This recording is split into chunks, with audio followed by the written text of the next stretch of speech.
A warning for my fellow travelers. If you ever have a layover in Philly overnight, don't spend the night at the Economy Motel. And if you absolutely must, steer clear of room 103. I was heading south to visit some family members for a few weeks, and unfortunately the only flight available included a 7-hour layover in Philadelphia. Not wanting to spend those hours huddled outside the airport, I rented the cheapest motel I could find and took the shuttle over at about 11 p.m. The place was just about the shadiest looking motel I'd ever seen, but it was a bed, right? I checked in and headed to my room. 103. Exhausted.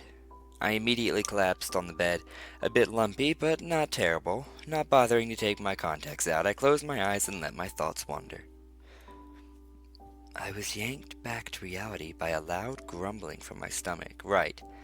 The airline hadn't fed us. Annoyed, I dug around in my bag for one of those microwavable soup cups, which I tossed in the room's microwave.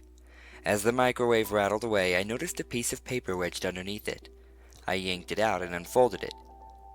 There were 2 words scribbled on it hastily. Don't look. Huh. Whatever. I tossed it aside and retrieved my soup. Feeling lonely, I hopped online to see if anyone was on. I was in luck. My long-distance girlfriend happened to be on Skype. I called her up, and we chatted a while, trying to keep our voices down. Eventually, though, she said something that made me laugh, and I heard a muffled curse come from upstairs. Feeling guilty, I said my goodnights and ended the call, with the intention of getting a bit of rest before my next flight. As I lay in the now dark room, I noticed a thin stream of light coming from where the curtain didn't close completely. Annoyed, I got up to close it. I was almost at the window when I heard it. I can see into your bedroom. The voice sent a chill up my spine. It was very quiet and high-pitched like a child's. It was so soft. I wasn't sure if I had just imagined it or not. I shook my head and reached for the curtain. I know you can hear me. I'm at your bedroom window, and I know you can hear me. I jumped back as the shadow crossed the stream of light coming into my room. I definitely hadn't imagined it that time. There was a voice directly outside my door. Someone was out there looking in. I jumped back into bed and pulled the covers up to my chin. I'm at your bedroom window. I know you can hear me. I can see into your bedroom. Are you listening to me? I know you can hear me. Come take a look. I'm at your bedroom window. The taunting went on and on, rattling into my thoughts and leaving me paralyzed in fear. Suddenly I heard the tenant upstairs moving around again. Footsteps stomped over to the door above, and I heard muffled shouting, "Hey! Shut up down there! This isn't funny! I have work in 4 hours, damn it!" The door upstairs slammed and there was silence. I breathed a sigh of relief and leaned back against the pillow, determined to get some sleep.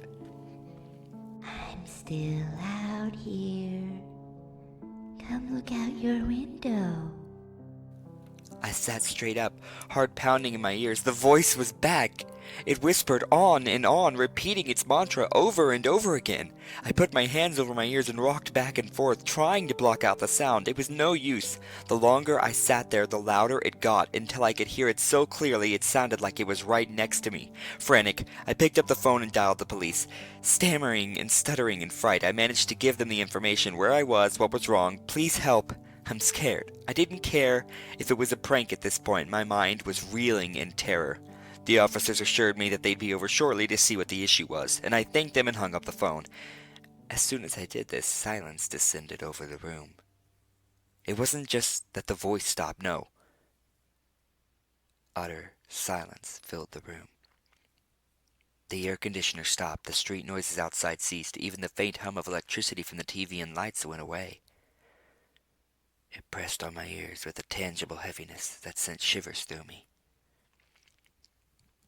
Next to me, my phone rang. The caller ID told me that it was the police station calling me back.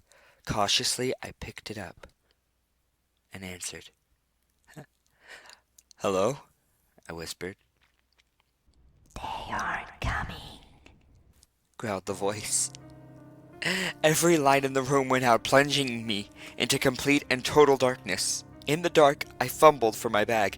I might not have a flashlight, but I did have my video camera, which had a weak light on it. Besides, I can't deny I wanted to film this, if only to prove that I wasn't going insane. Finding it, I turned it on, casting a dim light over the room. Even with this light, the shadows still consumed the edges of my vision, making me jump at every perceived motion I caught in the corner of my eye. Shaking, I forced myself to focus on the camera. Carefully, I stood up from the bed and walked toward where I thought the curtain was. The thin light from the camera only served to give a vague outline of the curtain and door, as though the darkness that had swallowed the room was even now working against the light from my camera. Carefully, I reached out and touched the curtain, pushing it closed all the way. Whatever was out there couldn't look in now. As I did, I heard a loud clicking sound next to me, like a latch turning in the door. Panicked, I whipped around to look at the door, and inexplicably it had opened on its own. The latching sound I'd heard, however, was the door getting caught by the extra security lock. I could see nothing through the crack, just more inky blackness outside. I slammed the door shut again, double-checking the locks and latches. Everything was in place. I breathed a sigh of relief, but that's when I heard it. A sort of scuttling sound, coming from the back of the room, somewhere in the direction of the bathroom, cautiously. I moved slowly toward the noise, trying to keep my hands from shaking too badly. I knew whatever footage I got was going to be a mess of wobbly camera, but my videography skills weren't exactly my top priority at the moment.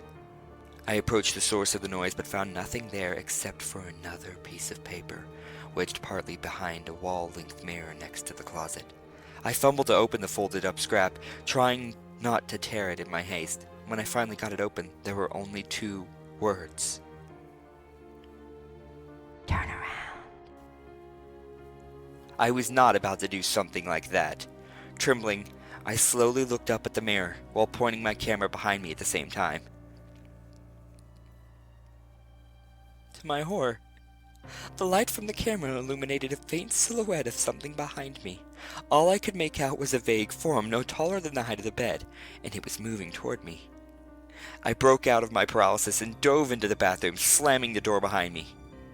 Quietly sobbing, I leaned against the door and slowly slid down until I was sitting on the cracked tiles. The door firmly closed and locked behind me. Whatever it was scrabbled a bit at the bottom of the door. Then came the whisper. Let me in. I'm all alone out here. In the dark. Let me in. "Go away!" I screamed. The voice stopped abruptly. I shivered and let out the breath I had been holding in tightly. I still clung to my camera, unwilling to let go of the one thing that was keeping me tethered to reality. I sat there until the rays of early sunlight began peeking under the door, and I knew it was safe. Carefully, I cracked open the door and peeked around. The coast was clear. In a rush, I grabbed all my luggage and raced out the door. The hotel manager looked at me kind of oddly, but I wasn't going back to that room. I spent the next hour waiting for the shuttle in the lobby. The flight to my aunt's house was short and uneventful. I spent the flight running over what had happened over and over in my mind. Could it have been a prank? Who the hell could have done that? It didn't matter. It was finally over. I was out of that insane place, on my way to family and friends. I tried to put the whole thing behind me and just enjoy the ride. I've always loved flying. Watching the world fall away behind me is one of the most incredible feelings. The patterns beneath you, the rivers and ponds, winding roads spotted here and there with cottony clouds shadowing the land. This time, however, I just couldn't enjoy the scenery. I was too on edge from the previous night's events. The plane finally landed, and I just about ran to meet my aunt and cousins. Finally, I could start my vacation and get back to a normal state of mind. I hugged my aunt and my little cousins so tight, just to be sure they were real. We all laughed and packed up the car with my luggage to head home. I didn't tell them about the motel. That night, my aunt made my favorite pan-seared salmon, dripping with lemon and butter. Since she lived so close to the beach, it was fresh from the day's catch. I don't think I've ever had anything so sweet and fresh. Sitting here with my family, I could almost laugh off the events of the night before. Almost. Silence descended upon the house as night fell upon us, bringing with it a thick fog. The little cousins toddled off to bed, yawning and rubbing their eyes. My aunt and I sat quietly in the living room, her reading, me silently recalling the night before over and over. Finally, exhausted, I got up and announced that I was heading to bed early. A bit surprised, my aunt wished me good night, and I headed to my room to collapse. Once alone, however, I felt unease creep in around me. The only lamp in the room was the bright overhead, too bright to sleep with. And with the fog as thick as it was, no light came in from outside. As if that weren't unsettling enough, at the foot of my bed was a large window. And there was no curtain, only a Venetian blind. I shivered and turned on my side so I couldn't see the window, and slowly I fell into a fitful sleep. I woke up sometime around 3 a.m. to an odd squeaking noise, like nails running across glass or tile. Confused, I sat up and looked around, blinking, my eyes slowly adjusting to the darkness. Still, I could see nothing that could be making a noise. In fact, it seemed to be coming from somewhere outside. My heart rate quickened as I stood up and approached my bedroom window with apprehension, and with shaking fingers I reached for the pull to open the blinds. I yanked down with one swift tug and the blinds flew open. Nothing. I let out the breath I'd been holding it in a rush. I had only imagined it. Or had I? As I glanced down, I noticed a long, slightly smudged mark near the bottom of the window, as though some grubby hand or paw had run along the glass, looking for a way in. I dropped the blinds, dashed back to bed, and pulled the covers over my head, desperate for some sleep. It seemed impossible that I'd ever get back to sleep after that, but eventually I drifted off, dreaming of strange noises and small scuttling creatures hiding just at the edge of my vision. I woke up in the late morning, head wreathed in fog from a restless night. My phone was buzzing next to me. Squinting, I glanced at it to see that I had 5 unread messages, all from my aunt. I shook my head, not wanting to bother with it at the moment, and fell back against the lumpy pillow. Something was wrong. My eyes flew open and I sat up. No. Even without glasses or contacts, I could tell I wasn't in my room at my aunt's house, but no. I couldn't be. I wasn't. No! No! I was. I was back in the motel room from the night before. I tried to scream, but only a choked cry escaped my lips. I looked back at my phone. Every message from my aunt was a variation on, "Where are you?" Still in my pajamas, I ran to the door, threw it open, and dashed to the office. In a panic, I ran in and immediately started begging the manager for help. He looked up, startled. Not at me, but at the door I had just come in through. That door again? I thought I fixed that damn thing. Without a single glance at me, he walked over and shoved the door closed, giving it an extra push with the shoulder. He hadn't even seen me. Later, I returned to room 103. Numb and confused, and as I sat on the bed, I heard the voice one last time. You're mine now. It taunted. I didn't care.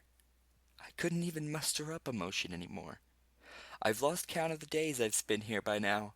I don't think I'm dead, just not quite synced up with the rest of the world. These days, I'm the one leaving the notes, warning travelers not to look out the window. Most of them laugh when they see my scribblings, but I don't worry too much. It's the people that dwell too long on my message that worry me. They're the ones that listen too closely to the voice in the window. They're the ones that might end up like me someday. There's a young couple staying here right now. I'm sitting outside now, waiting for them to quiet down and go to sleep. I'm trying not to think of how life was before I ended up here. I've tried leaving, but I can't get past the parking lot entrance.